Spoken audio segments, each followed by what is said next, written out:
제가 한 인문학 강의를 들었는데 거기에서 한 교수님이 그런 이야기를 했습니다. 가정이 잘 세워지려면 또 삶 가운데서 잘 사는 방법이 뭘까? 그 방법에 대한 이야기를 하면서 사람들이 예쁘게 보이려고 하지만 예쁘게 보이는 것보다 더 중요한 것은 예쁜 말을 하는 것이다, 이렇게 이야기하더라고요. 잘 사는 방법이 뭐냐? 예쁜 말을 하는 거다. 특별히 가장 가까이에 있는 사람들 말이에요. 처음에는 사람들이 관심을 갖게 하는 게 예쁜 사람, 또 뭐 잘생긴 사람, 뭐 돈 가진 사람, 뭐 좋은 직장을 가진 사람, 외적인 것에 처음에는 관심이 있지만 가족이 되고 나면, 그 다음부터 어느 순간 익숙해지고 나면 그건 둘째 이야기라는 겁니다. 그보다 더 중요한 것이 있는데, 평생 가져가야 될 그 가족이 온전히 잘 세워지고 준비되려면 그보다 더한 것이 예쁜 말을 하는 것이다. 예쁜 언어를 사용하는 것이다. 이렇게 이야기했습니다. 예쁜 말이 뭘까요? 예쁜 말은 어떻게 하는 것이 예쁜 말이에요? 요즘 아이들 하는 것처럼 뭐 좀 사주세요, 뭐 이렇게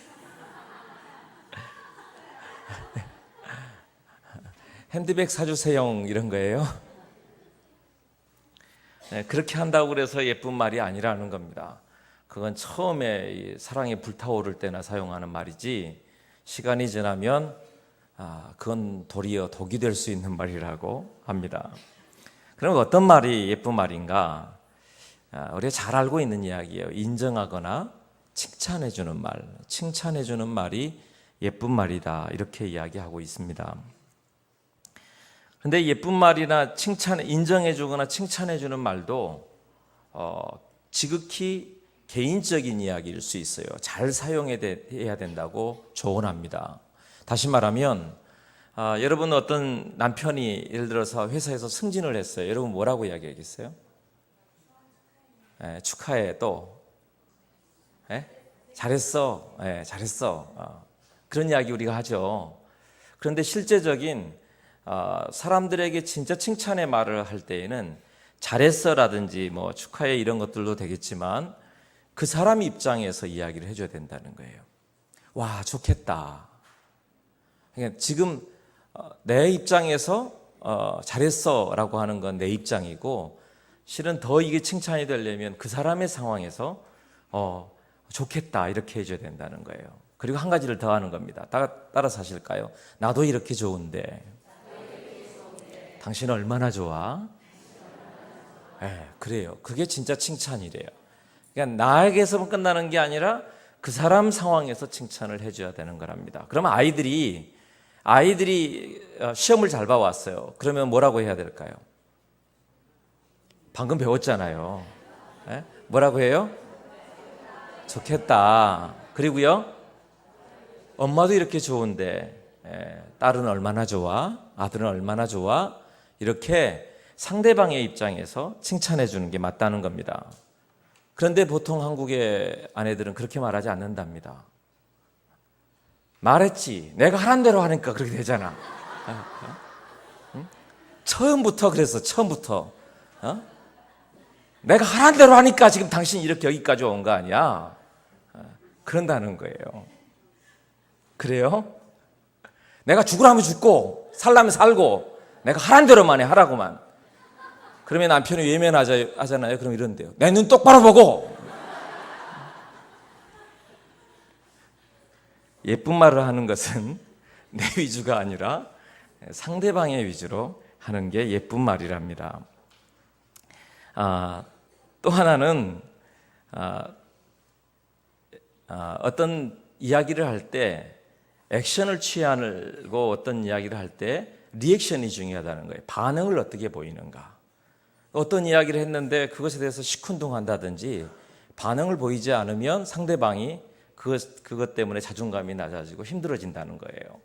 그래서 어떤 반응을 보이느냐. 여러분 집에서도 마찬가지입니다. 아이들과 함께 있을 때도 아빠가 나 텔레비전에서 봤는데 이런 재밌는 이야기가 있었어.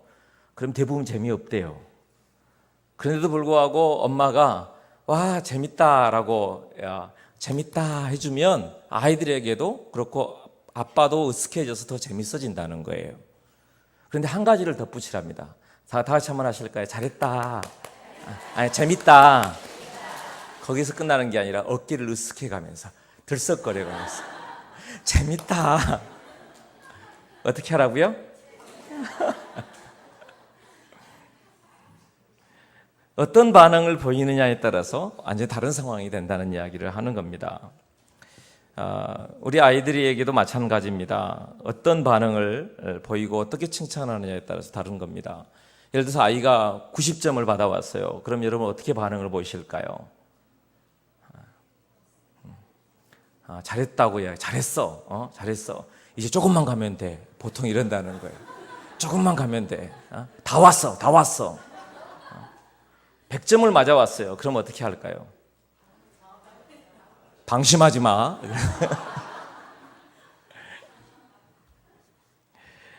한 가지가 더 있다면 명령이 아닌 부탁이나 제안하는 말투를 사용하라.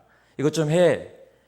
이것 좀 해줘. 이런 게 아니라 이것 좀 해줄 수 있어요? 아니면 이거 이렇게 할 수 있어요? 라고 말할 수 있다면 예쁜 말이다. 또 예쁜 말에는, 예쁜 언어에는 단순하게 말만이 아니라 표정, 눈빛, 아니면 우리의 제스처라든지 삶에 나와 있는 여러 가지 일들이 다 그 언어 속에 포함되어 있다고 이야기하는 겁니다. 오늘 어떤 모습으로 어떻게 하는지 세 가지 배웠죠. 뭐라고요? 그 사람 입장에서 칭찬해라. 두 번째는요, 리액션을 잘해라. 그렇죠? 리액션을 잘해라. 재밌는 남편이 재미없는 이야기를 했어요. 그러면 아내가 뭐라고 한다고요? 어떻게 한다고 그랬어요? 분명히 이렇게 말할 겁니다. 어디 가서 그런 소리 하지 마. 재미 하나도 없어. 마지막 하나는 뭐라고요?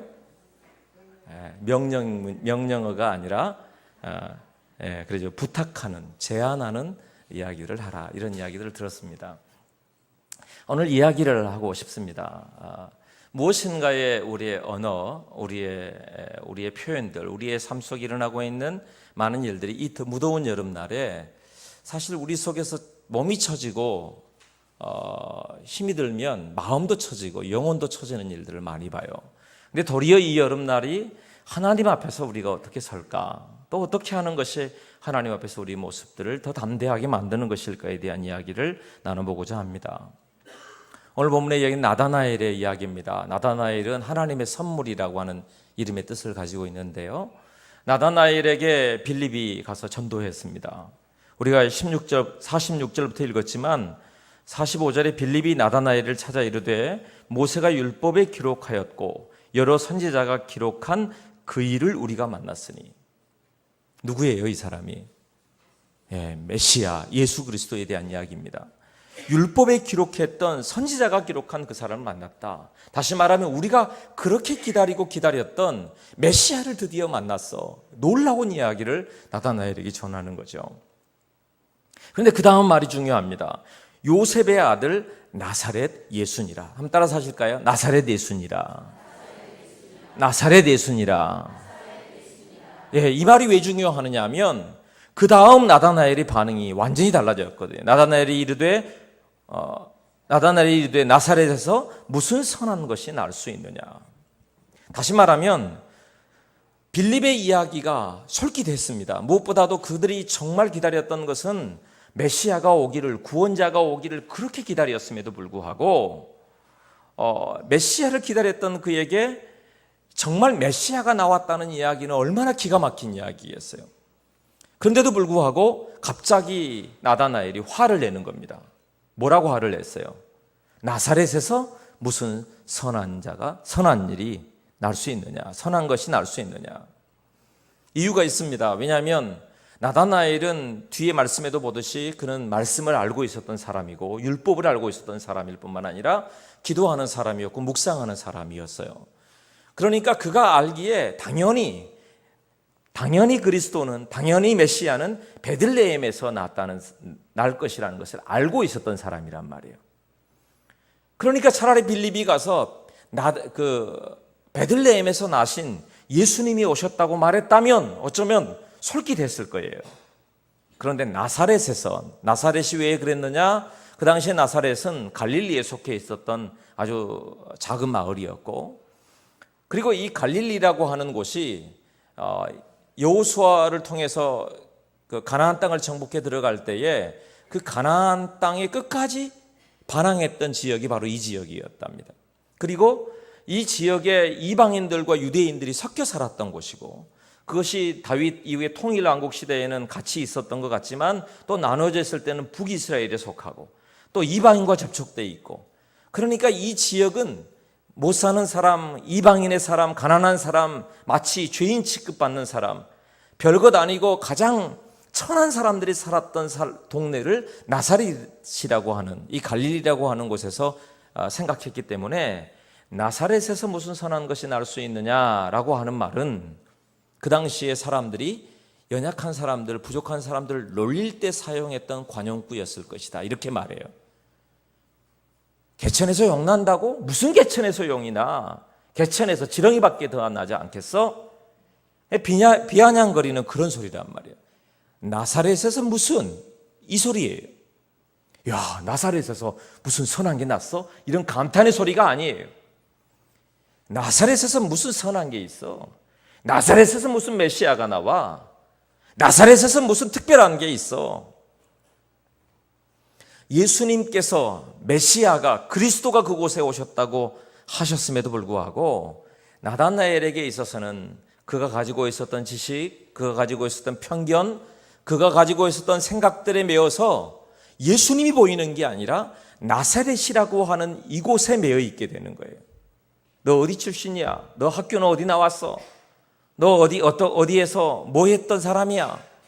이런 것들이 사람들 속에 은연중에 있는 이야기들로 이야기될 때 사람들 안에 이것이 사람들을 평가하는 편견 속에 들어가게 된다는 이야기입니다. 무엇보다도 우리 자기 자신도 그렇게 한다는 거예요.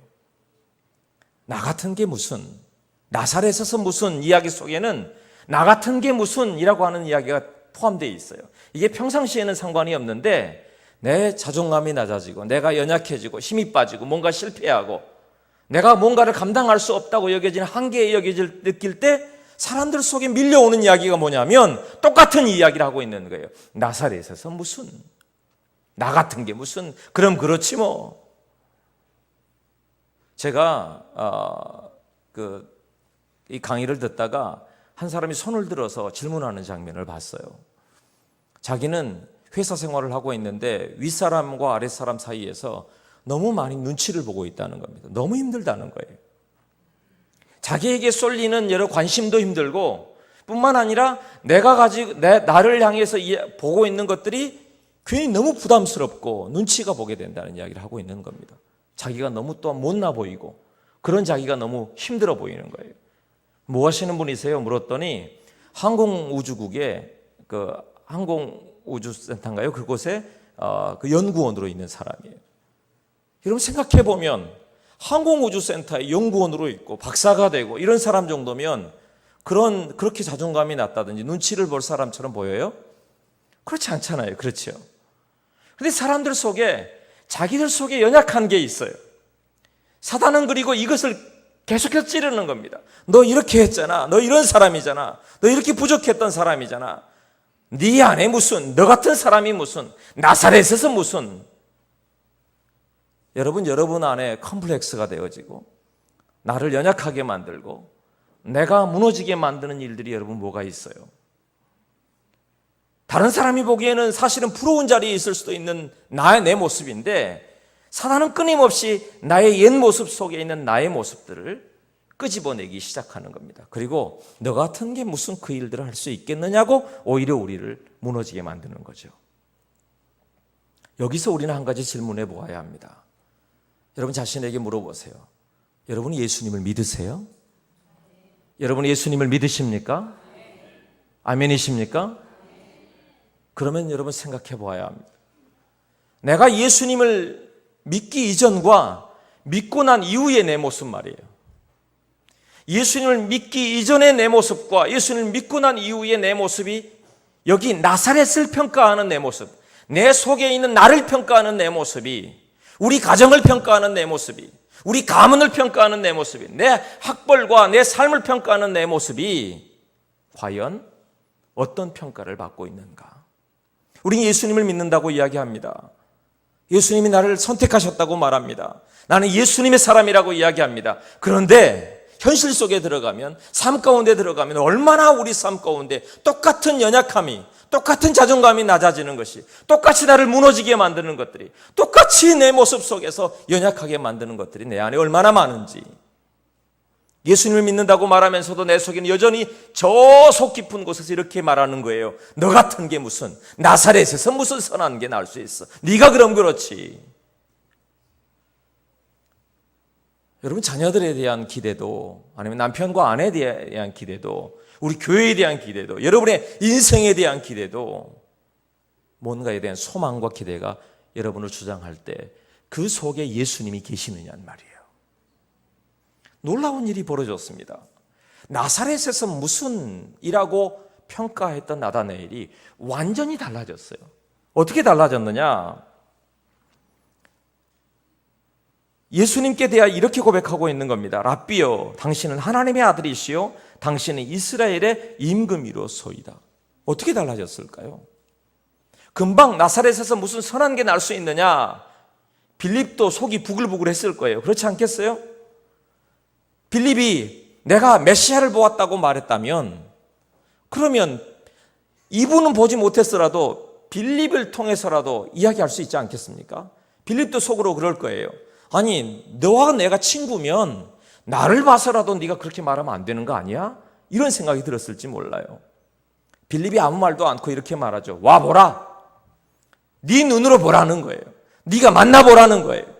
네 눈으로 목도해보라는 거예요. 그때 나다나엘이 달라지는 겁니다. 어떻게 해요? 예수님을 만나고 나서, 더 정확히 말하면 예수님께서 하신 말씀을 듣고 나서 그의 입술의 고백이 달라졌어요. 뭐라고 했습니까? 이는 간사한 것이 없는 참 이스라엘 사람이다. 예수님의 칭찬을 듣고 그때 그가 이렇게 이야기합니다. 어떻게 저를 아십니까? 네가 무화과 나무 아래에 있을 때에 내가 너를 보았다. 빌립이 데려오기 이전에 이미 너의 삶을, 네가 무화과 나무 아래에 있을 때에 내가 너를 보고 알았다는 거예요. 무화과 나무는요, 우리나라 요즘에 그 별명이 데프리카라고 그러잖아요. 대한민국 아프리카. 요즘에 너무 더워서 그런답니다. 그렇게 습하고 아니면 그렇게 더운 지방이 바로 이 유대 지방인데, 그 무화과 나무 아래 들어가면 좀 더 시원해지고 그 안에서 좀 쉬기도 하고 묵상하고 기도하는 장소라는 거예요. 그러니까 무화과 나무 아래 있을 때라고 하는 말은 나다나엘이 분명히 그 무화과 나무 아래서 묵상하면서 메시아를 기다리는 기도를 했을 것이라는 겁니다. 그것을 누가 알았어요? 예수님이 아신 거예요. 놀라운 건 그겁니다. 사람들 속에 예수님을 믿는다, 예수님 안에서 내가 내 언어와 내 삶이 바뀌는 가장 중요한 포인트가 있다면 이거거든요. 예수님이 나를 아신다. 사람들의 눈치를 보고 사람들의 이야기를 듣고 사람들 안에서 어떤 내 모습이 있는가가 아니라, 사실은 예수님이 나를 아신다는 것을 믿고, 예수님이 나를 아신다는 확신을 갖고, 예수님이 나를 아신다는 분명한 믿음을 갖고 설 때에 오늘 우리의 가운데 있는 하나님의 역사하심을 보게 될 줄로 믿습니다. 그래서 묻는 거예요. 당신은 예수님을 믿습니까? 그 말 속에는 예수님이 나를 아시는 것을 믿습니까? 내가 연약할 때는 내 연약함에 대해서도 아시고, 내가 하나님 앞에 기도할 때는 나의 기도함에 대해서도 아시고, 내가 하나님을 기대하는 모습, 주님이라고 부를 때는 그 주님을 부르는 음성을 주님이 기억하시고, 빌립이 지금 데리고 오기 이전에, 네가 내 앞에 있기 이전에 내가 너를 선택했고 내가 너를 보았고 내가 너를 알고 있다고 주님 말씀하시는 거예요. 이 일이 중요한 겁니다. 사람이요, 알아준다는 게 정말 중요한 거랍니다. 아까 그랬죠. 리액션에 대한 이야기를 하는 것 속에 우리가 알아준다고 말하는 건 뭐냐면, 한 가지를 좀 더 기억했으면 좋겠어요. 알아준다라고 말하는 건요, 사람들의 그대로를 표현하는 거예요. 자, 보세요. 아내가, 남편이 들어와서 오늘은 나 너무 힘들다. 그럼 여러분 뭐라고 할까요? 뭐라고 하면 될까요? 어떻게 하면 위로를 받을까요? 네? 너무 쉬운 거래요. 자, 옆에 분들 한번 마주 보세요. 제가 힘들어요. 그렇게 이야기해 보세요. 네, 제가 힘들어요. 네. 그러면 그 상대방의 표정을 그대로 하랍니다. 네. 내가 힘들어. 그러면 힘든 표정이 있겠죠. 그러면 그 사람의 남편이 힘들다고 말하면 남편의 얼굴 표정을 그대로 하라는 거예요. 그리고 한마디 하는 겁니다. 따라서 할까요? 힘들죠. 힘들죠. 네. 힘들겠어요. 그러니까 그냥 내 말 한마디가 아니라 그 표정 자체를, 내 표정을 읽어줄 때 내 마음을 알아주는 거죠. 내 표정을 읽어줄 때, 그럴 때 그 속에서 나오는 힘들죠 라고 하는 말이 진심으로 그 사람의 마음을 위로해 줄 수 있다는 거예요. 그런데 보통은 뭐라고 이야기해요? 당신만 힘들어? 나는 더 힘들어. 당신 만나기 전에 옛날 오빠 알지? 그 오빠 이번에 건물 올렸대, 건물. 그런다는 거.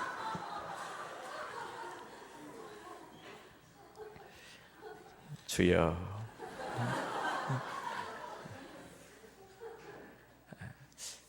알아주는 건 멀리 있는 이야기가 아니라 그 사람 속에 있는 그 하나의 표정, 그 사람 속에 있는 그 하나의 말을 그대로 내가 투영되어 고백하는 것이라는 거예요. 표정이 힘들어 보이면 그 표정을 함께 지어서 힘들죠 라고 말하는 한마디에 그 사람의 마음속에 들어오는 거죠. 예수님 나다나엘에게 말씀하시는 겁니다. 내가 너 무화과 나무 아래에 있을 때 알았어. 그때 보았어. 왜냐하면 나다나엘에게 있어서 이 무화과 나무 아래에 있을 때에 그가 되뇌이며 고백했던, 메시아를 간절히 불렀던, 그렇게 기도했던 그 간절했던 이야기를 아무도 모른다고 생각했을 텐데 주님이 아신다고 했다는 겁니다. 그의 마음을, 그의 고백을 바꾸게 만들어버린 겁니다. 저는 이 일이 중요하다고 생각합니다. 우리의 삶에 중요한 것은 예수 그리스도께서 우리를 아시는 자리에 우리가 있는 거예요. 예수님을 믿는다고 말하면서도 여전히 우리의 삶 가운데 일어나고 있는 많은 곳에서 예수님을 떠나서 내 삶의 이야기들만 자꾸 하고 있어요. 주님이 나를 아시고, 주님이 나와 함께 하시고, 주님이 나의 구원자이시고, 주님이 나의 이 기도를 듣고 계시고, 이 상황을 알고 계시다는 고백을 내려놓고 여전히 내 옛 모습, 예수님 만나기 이전의 모습, 나사렛 예수의 모습, 나사렛에서 무슨 선한 것이 나올 수 있느냐고 하는 옛 나의 습관들의 모습이 나를 주장하도록 내버려 두는 거예요. 여기도 마찬가지입니다. 여기 나사렛은 아무것도 아니지만, 정말 나사렛은 선한 것이 없을지 모르지만 예수님이 계신 곳이기에 선한 곳이 되는 줄로 믿습니다. 갈릴리 아무것도 아닌 곳이지만 예수님이 계셨기에 갈릴리가 예수님이 움직이시는 하나님의 나라가 된 줄로 믿습니다. 그곳에서 베드로와 요한과 이 제자들, 천하고 아무것 보잘것없는 그들이 사람 낚는 업으로 부름받은 것은 예수님이 그곳에 계셔서인 줄로 믿습니다. 그래, 나를 아시고 나와 함께 하시는 그분 앞에 나는 어떤 모습으로 서 있는가, 어떤 모습으로 예수님을 맞이하고 있는가를 살펴보는 것, 그 일이 오늘 우리가 해야 될 일이라고 하는 거예요. 제가 여기 오늘 준비해 온 것이 있습니다. 여러분에게 기억하게 하기 위함입니다. 이게 뭐예요? 호떡. 슈퍼에 가서 떡에 관한 것을 찾아보려고 했더니 호떡이 있어서 5개를 준비했어요. 이건 뭘까요? 뭘까요, 이거? 붕어. 그렇다는 겁니다. 뭘까요, 이게? 그래요. 오병이어예요. 물고기 2마리, 떡 5개. 그렇죠? 제가 일부러 여름날 얼마나 제가 이렇게 고생하고 있어요. 여러분에게 기억하라고 말씀드리는 겁니다. 오병이어. 오늘 이것은 요한복음 6장 9절에 이렇게 기록돼서 펴보지 마시고요. 6장 9절에 여기 한 아이가 있어 보리떡 5개와 물고기 2마리를 가지고 있나이다. 그러나 그것이 많은 사람에게 얼마나 되겠사옵나이까. 똑같은 이야기 아니에요? 나사렛에서 무슨, 이 말과 똑같죠. 물고기 2마리 떡 5개로 이것 가지고 무슨 5,000명, 남자만 5,000명이 있어요. 헤아릴 수 없는 사람들에게 나눠주라고, 떡을 나눠주라고, 밥을 주라고 이야기하시는데 예수님 현실이 이래요. 현실이. 이것 가지고 뭘 할 수 있겠어요? 빌립이 가져와서 이 이야기를 하고 있는 겁니다. 근데 그 다음 역전되는 일이 있습니다. 11절 말씀에 예수께서 떡을 가져 축사하신 후에 앉아있는 자들에게 나눠주시고 그들의 원대로 주시니라. 그리고도 12광주리가 남았다고 성경은 이야기합니다. 저는 오늘 이 12광주리가 남은 기적을 이야기하고 싶은 게 아닙니다. 물고기 2마리 떡 5개의 현실이 누구의 손에? 예수 그리스도의 손에 들려져서 축복되기를 여러분 기도할 수 있기를 바랍니다. 예수님을 믿는다는 건 그거예요. 나사렛에서 무슨 선한 게 있겠느냐? 이게 중요한 게 아니라 그곳에 예수님이 계시느냐 하는 거예요. 나사렛이 중요한 게 아니라, 예루살렘이 중요한 게 아니라, 서울이 중요한 게 아니라, 저 뉴욕이 중요한 게 아니라 그곳에 예수님이 계시느냐 하는 거예요. 우리 아이들에 대한 이야기도, 내 인생에 대한 이야기도, 우리 가정에 대한 이야기도 그곳에 예수님이 계시냐는 거예요. 내가 일하는 일터에도 마찬가지예요. 지금 그곳이 어떤 일터냐보다 더 중요한 게 있어요. 그곳에 예수님이 계시느냐, 예수님의 축복이 계시느냐 하는 거예요. 그게 중요해요. 그걸 망각할 때 그곳은 여전히 현실로 나사렛이 되고 현실로 물고기 2마리 떡 5개로 그거밖에 되지 않는 거예요. 그 여러분에게 또 한 가지를 보려드립니다. 이게 뭐예요? 이게 뭐예요? 초콜릿이에요. 근데 제가 왜 이걸 들었을까요?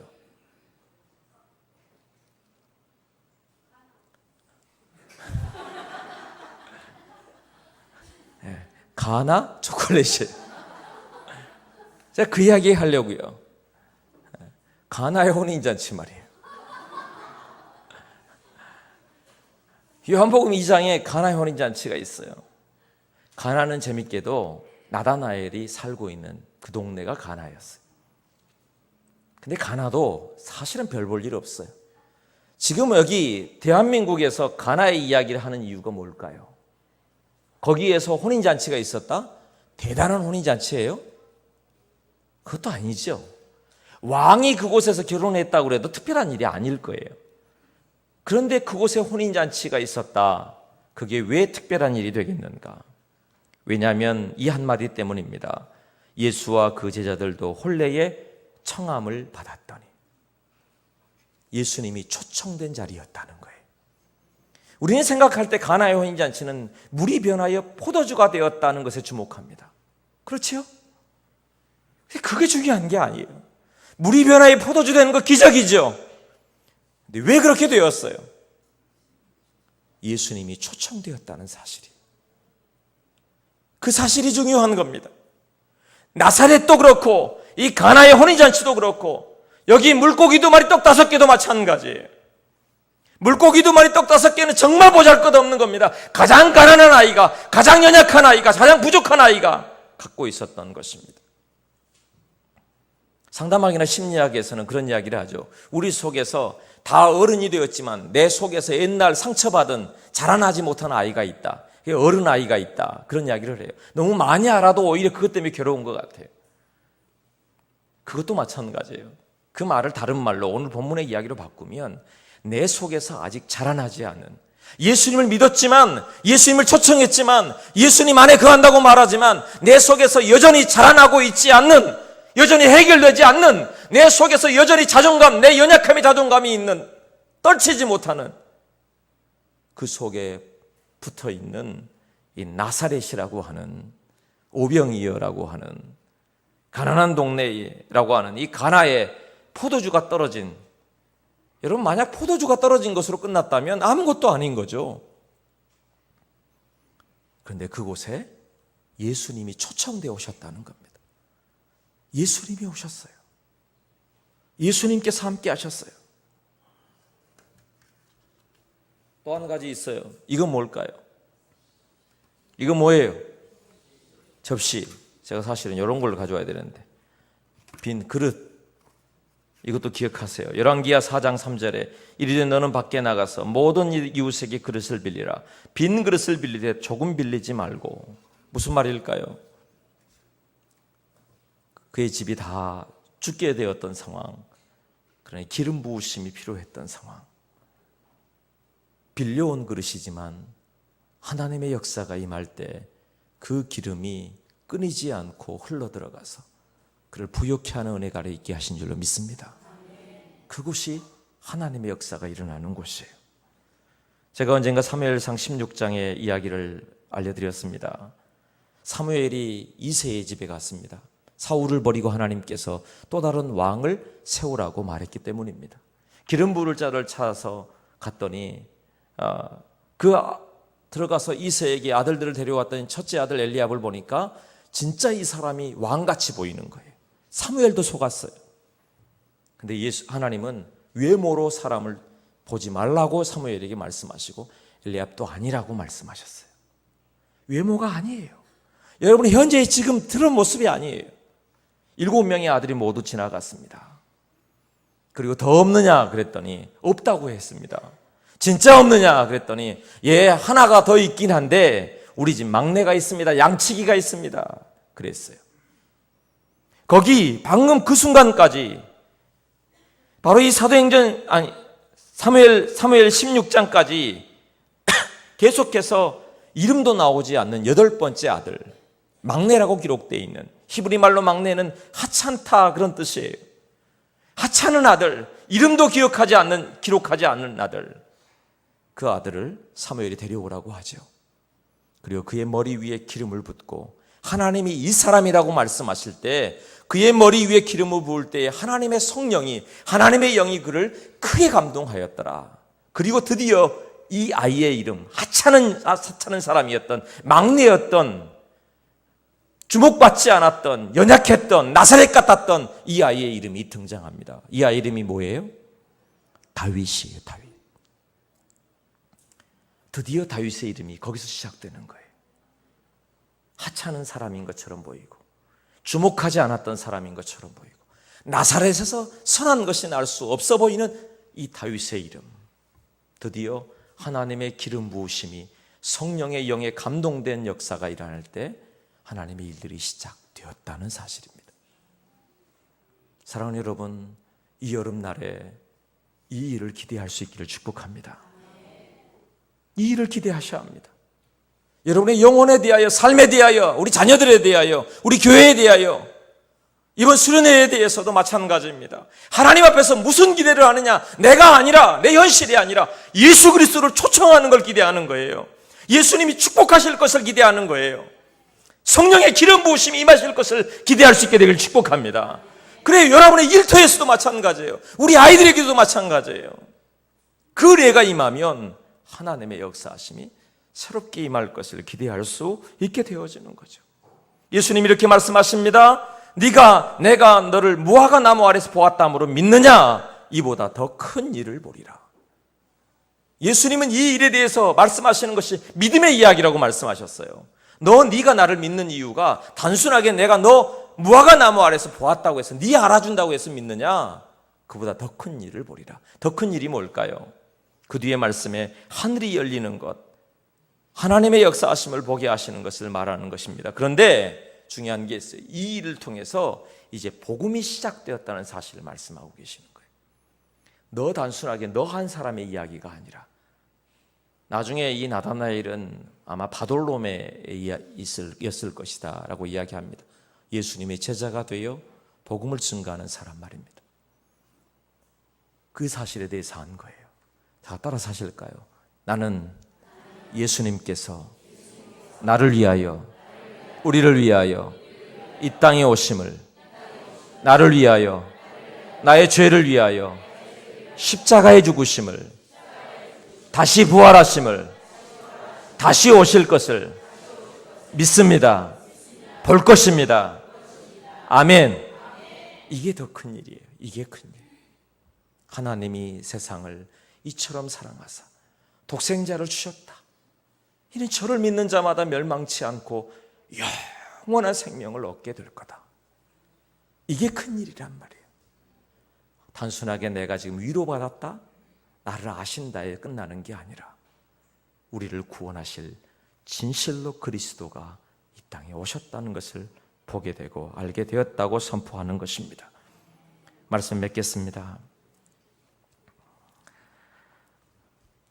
1800년대 초에 덴마크에 남들보다 글솜씨가 뒤떨어진 한 아이가 있었습니다. 아이가 11살이 되었을 때야 겨우 작은 문장 하나 해서 글 하나를 만들어서 사람들에게 보여주었습니다. 친구들도 별로 이 아이의 글을 재미없어 했습니다. 다 서툴러 했습니다. 심지어는 한 아주머니는 야, 네 이 글 보고 있는 시간이 아깝다. 내가 그 시간에 다른 걸 했으면 좋았을 뻔했다. 그랬다는 거예요. 정말 풀이 죽어서 집으로 돌아올 때 엄마가 그랬답니다. 야, 아니야. 넌 아직 사람들이 몰라. 너는 아직 꽃송이야. 꽃이 활짝 피면 너무 아름다운 향기와 너무 아름다운 꽃이 될 거야. 아직은 꽃송이일 뿐이야. 이 아이가 그것을 엄마의 이 칭찬을, 이 격려를 마음에 두었습니다. 이 아이가 자라서 바로 덴마크에, 아니 세계적으로 유명한 안델센이 되었답니다. 안데르센 동화집 많이 보죠. 미운 오리 새끼, 또 성냥팔이 소녀, 뭐 이런 것들을 지은 사람 말입니다. 제가 그 한 교회의 카페에 갔더니 그런 글이 적어져 있더라고요. 우리의 순간순간이 꽃송이다고 말이에요. 우리의 순간순간이 모두 꽃송이다. 여러분의 순간순간이 모두 꽃송이입니다. 그리고 그것이 예수 그리스도 안에 거할 때, 예수님의 손에 들려질 때, 예수님을 초청할 때, 성령의 기름 부으심이 말 때 반드시 활짝 피어나는 꽃이 될 줄로 믿습니다.